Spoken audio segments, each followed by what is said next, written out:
ఏంటో అలా పాడతారు, సరిగ్గా చెప్పండి అందరూ. కూర్చోండి. సరే పిల్లలు, ఇవాళ సెలవుల తర్వాత మనం అందరం ఇప్పుడే కదా కలుసుకున్నాము. మరి పాఠాలన్నీ అందరికీ గుర్తున్నాయా లేదా? సరే, ఇవాళ ముందు ఎవరెవరు వచ్చారో నీ పేరు పిలవంగానే పలకండి, హాజరుకిస్తాను. ఆరాధ్య, కావ్య, హాసిని, లాస్య, పల్లవి.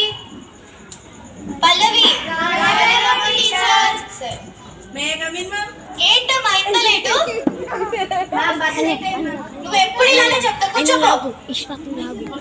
రజియా,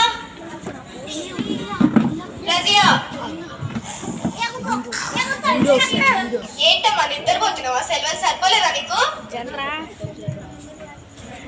వైష్ణవి, మాధురి, శృతి,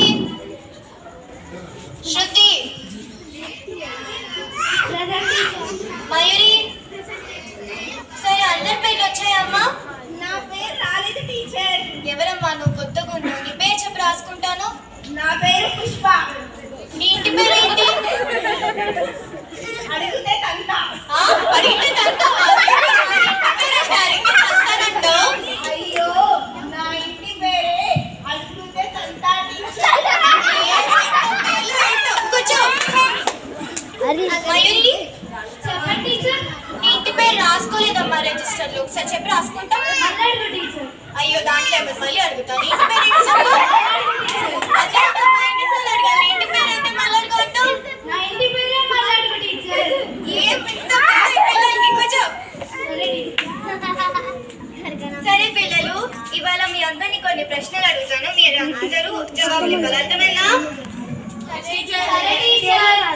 ఆరాధ్య, నీకు తెలిసిన కొన్ని కళల పేర్లు చెప్పమ్మా. గోల్డెన్ కలర్ తెలుసు టీచర్. చంద్రకళ, పుష్పకళ, సూర్యకళ, రూపకళ, శశికళ. అయ్యో, కళలంటే అవి కాదమ్మా, కళలంటే సంగీతం, నాట్యం అలాంటివి. కూర్చో. పల్లవి, 8లో సగం ఎంత చెప్పు. 8ని నిలువుకు వస్తే 3 టీచర్. 8ని నిలువుగా అడ్డంగా కూడా వస్తావమ్మా. కూర్చో. పుష్ప, చెప్పండి టీచర్. శివుడు విల్లు ఎవరు విచ్చా చెప్పు. శివుడి విల్ల నేనా? నేను విలువలేదు టీచర్. అయ్యో, అది కాదమ్మా, శివుడు విల్లు ఎవరు విచ్చారు?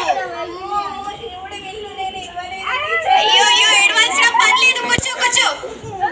రజియా, వినాయక చవితి ఎప్పుడు? నాకు రంజాన్ అడిగితే చెప్తాను కానీ వినాయక చవితి అడిగితే నాకు తెలియదు టీచర్. అయ్యో, నీకు అంత సమస్య ఉంది కదా, మర్చిపోయాను. కూర్చో. మాధురి, న్యూటన్ ఏం కనిపెట్టాడు చెప్పు. న్యూటన్ భూమికి గ్రావిటీ ఉందని కనిపెట్టాడు టీచర్. ఎలా కనిపెట్టాడు మరి? న్యూటన్ ఆపిల్ చెట్టు కింద కూర్చొని ఉన్నప్పుడు ఆపిల్ పండు వచ్చేసి కిందపడింది. దీని ద్వారా భూమికి గ్రావిటీ ఉందని కనిపెట్టాడు టీచర్. మరి దీని ద్వారా నీకేం అర్థమైంది? తరగతి గదిలో కూర్చుంటాం కంటే చెట్టు కింద కూర్చుంటే ఎన్నో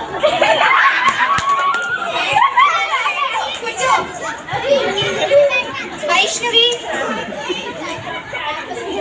10 మధ్యలో 0 పెడితే ఏమవుతుంది?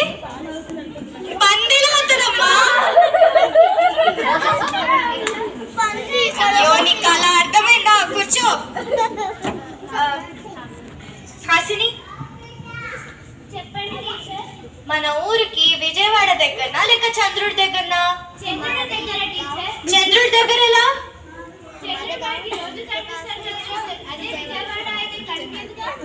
ఏం ఆలోచనలో నీకు. కూర్చో.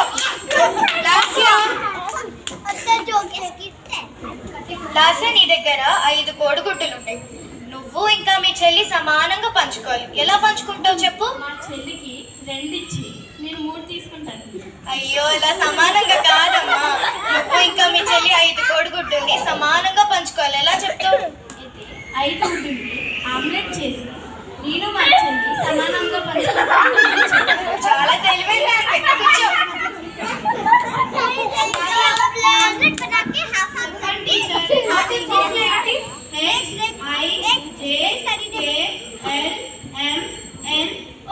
అదేంటమ్మా అలా చెప్పావు?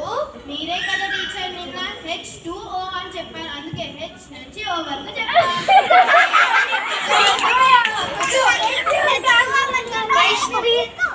H2O alphabet. 20 horses have 44 legs. ఇది చెప్పింది కరెక్టా రాంగా? ఎలా అమ్మా? 20 గుర్రాలు కదా టీచర్, ఒక్క గుర్రానికి 4 అయ్యో అలా కాదమ్మా. అందరూ పిల్లలు వినండి. ఇక్కడ FORE అంటే ముందు అని అర్థం, FOUR అంటే నంబర్. సో ఇప్పుడు నేను 44 అంటే మీరు FORE కన్సిడర్ చేయాలి. అర్థమైందా అందరికి? శృతి ABCDలు ఎన్ని? 4 టీచర్. ఎలా అవుతుంది? అయ్యో నీకు అలా అర్థమైందా? కూర్చో. మయూరి చెప్పండి. 9 నుంచి 5 తీసివేస్తే ఏమవుతుందో చెప్పు. 9 అవుతాయి టీచర్. 9 అవుతుందమ్మా. 9 కానీ 5 తీసివేస్తే 9 కదా టీచర్ అయ్యేది. ఏంటో ఈ పిల్లలు అతి తెలివి. సరే పిల్లలు, ఇవాళ మీ అందరికి ఒక కొత్త పద్యం నేర్పిస్తాను. అందరు పలకండి. ఉప్పు కప్పు రంగు నొక్క పోలిక నుండు చూడ చూడ రుచుల జాడ వేరు పురుషులందు పుణ్య పురుషుల వేరయా విశ్వదాభిరామ వినురవేమ. ఈ పద్యం రేపు అంతా నేర్చుకొని రావాలి. అర్థమైందా? రేపు మీ అందరినీ నేను ప్రశ్నలు అడుగుతాను. అర్థమైందా? సరే ఇవాటికైతే సెలవు తీసుకుంటాను.